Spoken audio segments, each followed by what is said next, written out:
बदला पाकिस्तान में एक बार फिर खुश आमदीद। बात हो रही थी, कुछ क्वेश्चंस किए गए थे तीनों हमारे पैनल से, तो मेरा ख्याल है कि आप उस्मा आप बताइए। जी पहले आप। जी मेरा क्वेश्चन वो ईरान से बिजली लेने के मुतालिक था।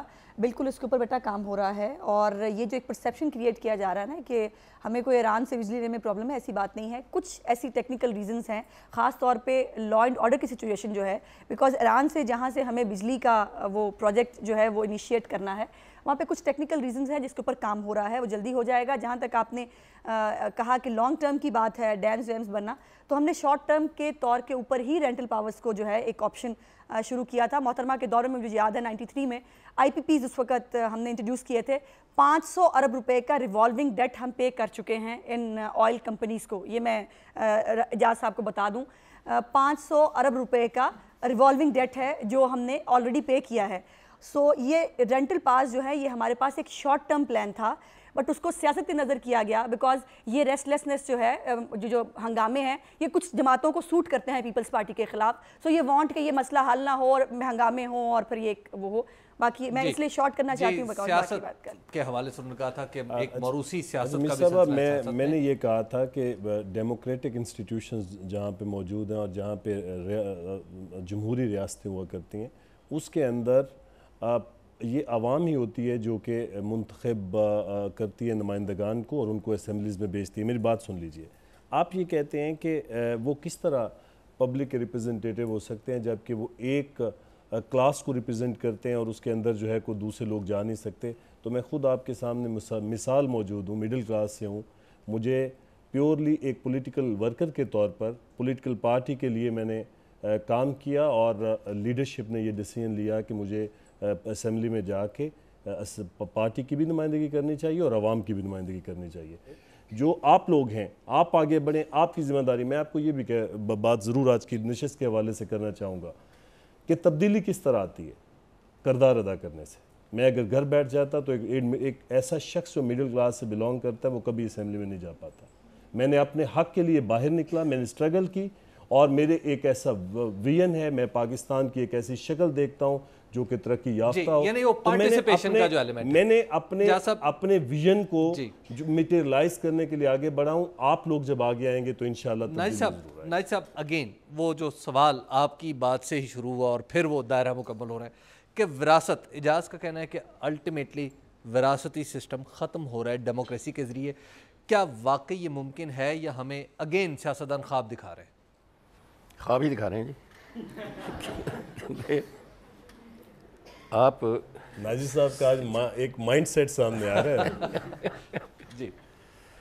देखिए जी, मेरा माइंडसेट आप ही लोगों ने बनाया है, मैं को घर से नहीं लेके आया हुआ। अगर किसी भी मुंतखब हुकूमत ने ऐसी परफॉर्मेंस की होती कि लोग उसके लिए सड़कों पे निकलते आमरीत के छापे के वक्त, तो मैं समझता कि अवाम आपके साथ है, आप अवाम के नुमाइंदे हैं।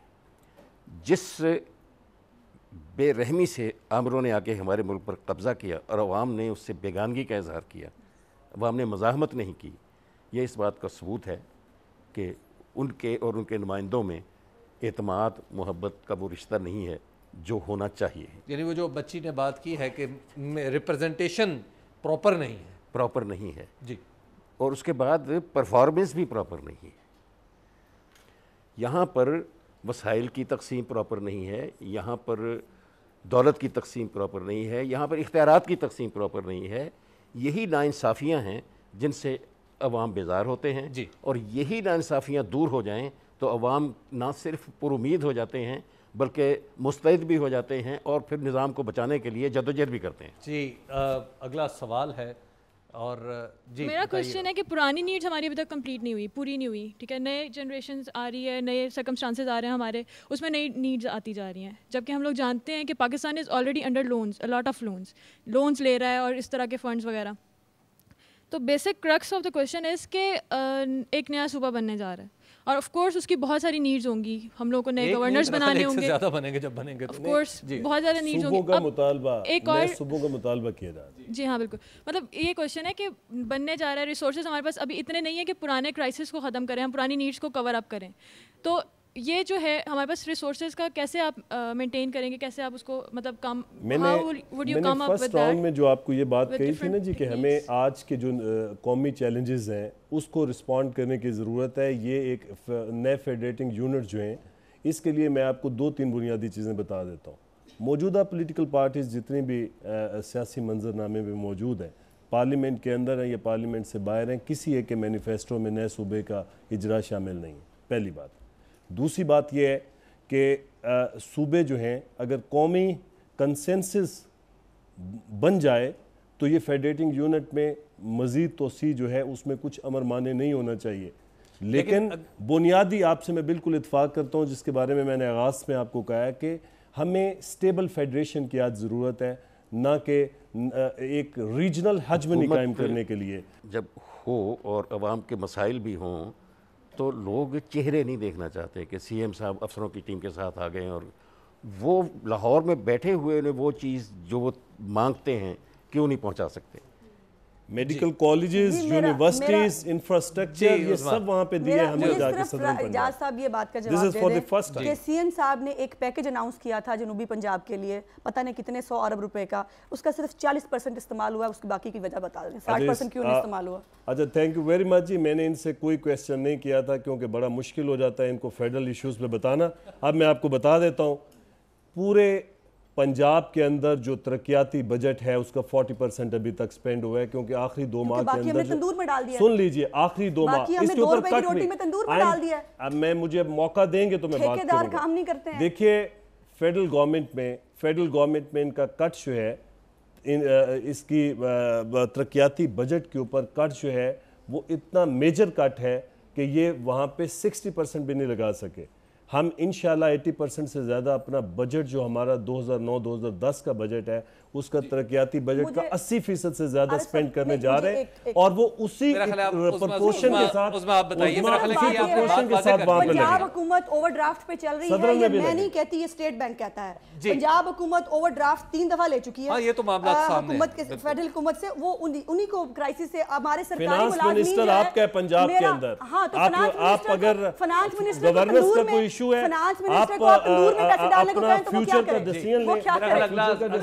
اگلا سوال ہے, بنگلہ دیش میں ہمارا صوبہ تھا جو الگ ملک ہو گیا, تو ہمارے لیڈرز یہ کیوں نہیں کرتے کہ ان لوگوں کے ساتھ جو ڈسپیرٹی ہے اس کو ختم کریں, ان کو رائٹس دیں. نئے صوبہ بنانے سے کچھ بھی نہیں ہو. جی سر, نائی صاحب. جی ہاں, کچھ علاقوں کی شکایت یہ ہے کہ ان کے وسائل دوسرے حصے میں جا رہے ہیں زیادہ, اور کچھ کی شکایت یہ ہے کہ وہ محروم ہیں بیچارے. مثلا ہزارہ کا آپ کو معاملہ دوسرا, وہ محروم نہیں, وہ مالا مال علاقہ ہے جی سرحد کا, اپنا خیبر پختونخوا کا, اور انہیں گلہ یہ ہے کہ ان کے وسائل پشاور استعمال کر رہے ہیں, پختون استعمال کر رہے ہیں. مجھے جو ان کے آئے ہیں داد و شمار, وہ تو کہتے ہیں جی کہ سارا جو ہے آپ کا بجلی وہ تو ہزارہ پیدا کرتا ہے, رائلٹی پشاور کھاتا ہے. اچھا, اس کے بعد ان کے ہاں جو سیاحت کے مقامات ہیں وہ ان کے ہاں زیادہ آمدنی والے ہیں بجائے اس کے, وہ تو تباہ کر کے بیٹھ گئے سوات وغیرہ کو. بہاولپور کہتا ہے کہ ہم سب سے محروم ہیں,